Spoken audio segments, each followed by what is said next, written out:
film FNAF już wkrótce będzie prawdziwy. No i wiem, słyszeliście to już od 2015 roku. Ale wiecie, co się działo w ciągu ostatnich paru miesięcy?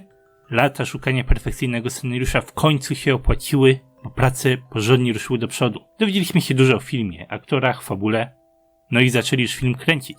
A żeby było tego więcej, skończyli już film kręcić. Gdzieś na świecie, na jakimś komputerze leży cały gotowy film FNAF. Nagrany od początku do końca, który teraz będą montować.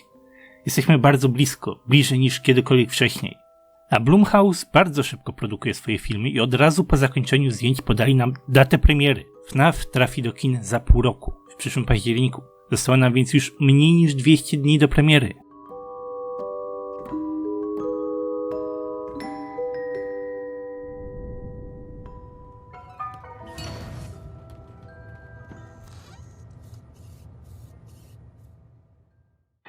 Nie omawiam tego tematu od kilku miesięcy. Co się w tym czasie działo?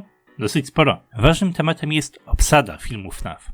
Po raz pierwszy ten temat zaczął się na streamie charytatywnym Dołko. Scott przekazał newsy, które zostawały jakby odblokowywane wraz z dotacjami. Josh Hutcherson, którego możecie kojarzyć chyba głównie z Igrzysk Śmierci, zagra Mike'a Schmidta. Mike Schmidt! Matthew Lillard, czyli kudłaty ze Scooby-Doo, zagrał Williama Aftona. William Afton!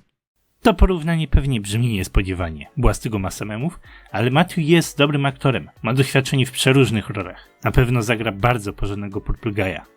Mamy też Piper Rubio jako siostrę Mike'a Abby, a także Mary Stuart Masterson jako nieokreślonego złoczyńcę. Teorie głoszą, że będzie reprezentowała zarząd Fazbear Entertainment, bo ciężko jest wymyślić cokolwiek innego. Mogłaby być współpracowniczką Williama, ale nie brzmi to zbyt realnie. Zarząd byłby ciekawy, bo firma zawsze jest rysowana w negatywnych barwach, ale nigdy nie była jakimś bezpośrednim złoczyńcą, z którym musieliśmy się mierzyć. Pomysł byłby fajny. Ta czwórka została wyjawiona na streamie, a później regularnie pojawiły się coraz to nowsze informacje. Na przykład poznajcie 5 dzieci i aktorów do filmu. Jak myślicie, kogo oni będą grali? Duchy. Może zobaczymy ich żywych w retrospekcjach. Są też inne dzieci z innymi rolami, co jest dosyć normalne w historii rodzinnej pizzerii. Ale duchy nawiedzające roboty to jedno. Poznaliśmy także aktorów, którzy podłożą głos animatronikom. Roboty jako duchy to dzieci, ale roboty jako artyści na scenie to dorośli, więc takie głosy też są potrzebne. Notki wspominają motion capture, więc zostanie użyte CGI, bo choć mają animatroniki, to raczej takie roboty nie będą w stanie wykonać wszystkich ruchów, jakich ten film potrzebuje, więc jest to spodziewane. Co ciekawe, głos dostanie też Cupcake. Ale poza tymi oczywistymi postaciami są też niespodzianki, spoilery. Nie będę o nich mówił tutaj, ale jeżeli jesteście ciekawi, spójrzcie na linki w opisie. Ale ról jest oczywiście więcej. Hank, Max, Kim, dr Lillian, prezenterka, stróż nosem we Freddy's. Ciekawe na pewno będzie to, że w filmie pojawi się matka Mike'a, choć pewnie tylko w retrospekcjach. Wiemy też o Vanessie i podobno ma być bardzo podobna do Vanessy Security Breach, choć jest to wciąż inna wersja tej samej postaci. Dowiedzieliśmy się też o kompozytorach, którzy będą zajmowali się muzyką do filmu. Ale aktorów jest sporo. Historia pokaże znacznie więcej niż tylko pracownika Freddy's na nocnej zmianie. Idąc dalej, pewnego dnia zupełnie znikąd pojawiło się logo Freddy's. Tak naprawdę mowa o Freddy Fazbear's Pizza Place, taka jest pełna nazwa, ale nie doszukujcie się w tym fabuły, bo to jest po prostu restauracja z FNAF 1, którą tak tutaj nazwali. Najpierw był szalony klip reklamowy od firmy, która zrobiła baner, ale potem ludzie z oddali widzieli plan zdjęciowy. No bo makieta była duża. Nic w tym dziwnego, że ją widzieli. Ale była to makieta.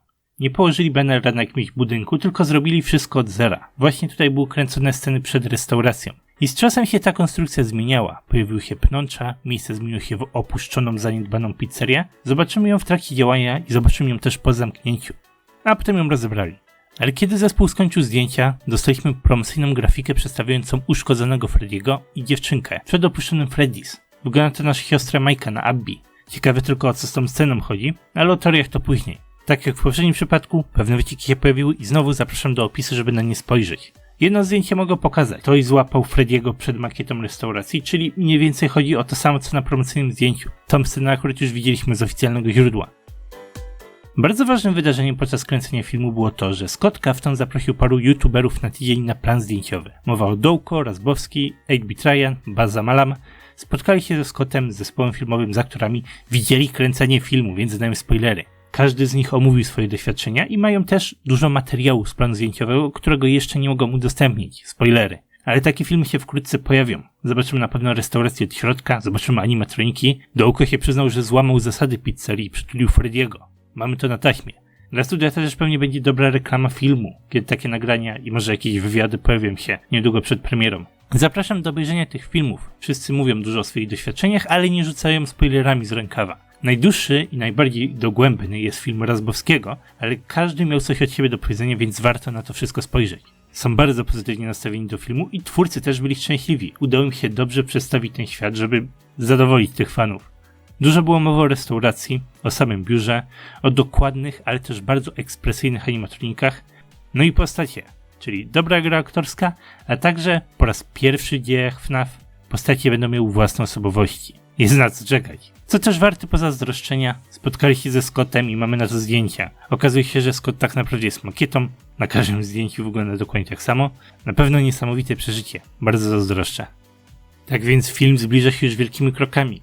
Następny duży news to pewnie będzie dopiero trailer. Ale co już teraz możemy zgadywać na temat tej historii? Na początek, co powinno być jasne, film nie będzie przedstawiał fabuły z gier.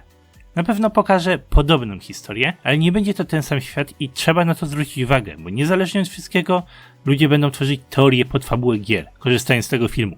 No i może pojawi się tutaj coś wartego uwagi, a może nie. Dlatego bardzo ostrożnie trzeba będzie do tego wszystkiego podchodzić. Pierwszy film skupi się o pierwszą grę, FNAF 1. Opowiada o klasycznych animatronikach, o nocnej zmianie Mike'a Schmidta w tej restauracji. Blumhouse poważnie myśli nad trylogią, która miałaby omówić pierwsze 3 gry. Nie znaczy to jednak, że informacje z późniejszych gier zostaną porzucone, już pierwszy film wykorzystuje postać Vanessy na przykład. Brat Mike'a może się pojawić, roboty z siostrzanej lokacji, czy też sam Henry pewnie też, ale o czym dokładnie będzie cały ten pierwszy film? Wydaje mi się, że odpowie na pytanie, czym w ogóle jest Five Nights at Freddy's. Obszernie omówi wszystkie podstawowe informacje. Dostaniemy więc tytułowe 5 nocy, nawiedzone roboty, poznamy mordercę, jego zbrodnie, poznamy rolę Mike'a i Abby w całej tej historii. Oczywiście zostanie to przedstawione jako normalna historia, nie jakaś encyklopedia. Sądzę, że film wyciągnie dużo z późniejszych gier, ale opowie historię istotną dla FNAF 1. Marionetka ma powody się tutaj pojawić. To jej już mniej. Wątpię, że dostaniemy wgląd w inne restauracje, nie spodziewam się ugryzienia, nie spodziewam się Fredbearsów. Jeśli miałbym pisać plany na całą trylogię, to spodziewam się, że pierwszy film właśnie pokaże taki główny zarys całej serii. Przy dobrych wiatrach to już tutaj dostaniemy śmierć Williama. Drugi film powinien według mnie skupić się na przeszłości. Znacznie więcej niż prequel, jakim było FNAF 2. Mogą pokazać to jej ugryzienie, ale też Fredbear's Family Diner, początki Henry'ego i Williama, może też młodość Mike'a. Bardzo się zastanawiam nad tym, jak ten film miałby wyglądać, bo taki prequel nie działa tak samo dobrze jako gra i jako film. Wydaje mi się, że dostaniemy historię Jeremiego i wszystko będzie się kręciło wokół ugryzienia i ofiar strojów. Scott miał wiele lat, żeby się nad tym zastanawiać, więc pewnie jakiś dobry pomysł ma. Ale czuję, że pokażę tutaj bardzo obszernie przeszłość, bardzo obszernie całą sieć restauracji. Tymczasem trzeci film ma bardzo oczywisty fundament, po prostu Springtrapa. Porzucone Freddy's, Dom Strachu, koniec historii, The Happiest Day mogą nakręcić wszystko w Domu Strachu, a mogą poszalić znacznie więcej i wypuścić stamtąd zabójcę. Można pójść w wiele różnych stron z tego prostego jednego pomysłu. No i dużo jest ciekawych postaci, o których można debatować. Co z Vanessą? Wydaje się zabierać rolę Fongaja. Pytań też, ile ma wspólnego z Vanessą Security Breach, bo to jest inna interpretacja tej samej postaci. Czy będzie miał swoje alter ego? Czy będzie współpracować ze złoczyńcą? Wątpię, że zobaczymy Vani, ale mogłoby pomagać złoczyńcy. Jeśli Mike jest synem Williama, to może właśnie z tego powodu nam pomaga. Można też dyskutować o tym nieokreślonym złoczyńcy. Czy to rzeczywiście ktoś z zarządu Fazbear Entertainment, czy też ktoś inny. Ale największym tematem do dyskusji jest Abby. Powinna mieć dosyć kluczową rolę, bo to jest siostra Mike'a i trzyma Freddy'ego za rękę w grafice promocyjnej.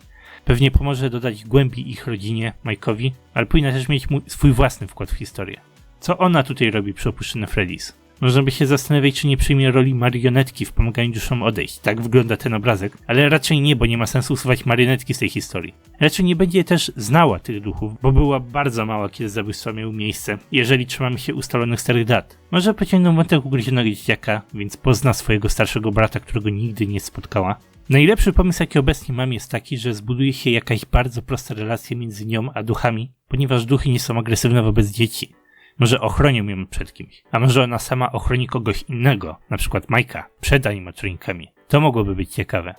Przekonam się albo na premierę, albo na trailer. No i Tyle teorii. 4 youtuberów zna zakończenie, ale w zamian za to nie mogą już spekulować o filmie. Ja mogę. No i jak mówiłem, zmiany w fabule się pojawią, ale zgodnie z ich opiniami to dobre zmiany. Cały film zapowiada się bardzo ciekawie. Ja sam spodziewam się tej samej historii, ale opowiedzianej na inny sposób. Dlatego też jestem pewny, że teorie na ten temat będą. Ale na pewno wprowadzi też swoje nowe wątki i znowu będziemy cierpieli, bo znowu powstaną teorie na temat rzeczy, które nigdy w fabule gier miejsca nie miały. Tak więc zaznaczcie sobie w kalendarzach 27 października. Oczywiście ryzyko zawsze istnieje, że film pojawi się w Polsce później, ale nie powinniśmy się o to jakoś bardzo martwić. Duże filmy od Blumhouse zazwyczaj pojawiają się tydzień po premierze najpóźniej. Skoro mówimy też o ostatnim piątku przed Halloween, to pewnie przyłożymy się do tego, żeby filmu nie wypuszczać po Halloween. Zobaczymy, jak to się pociągnie w przyszłości.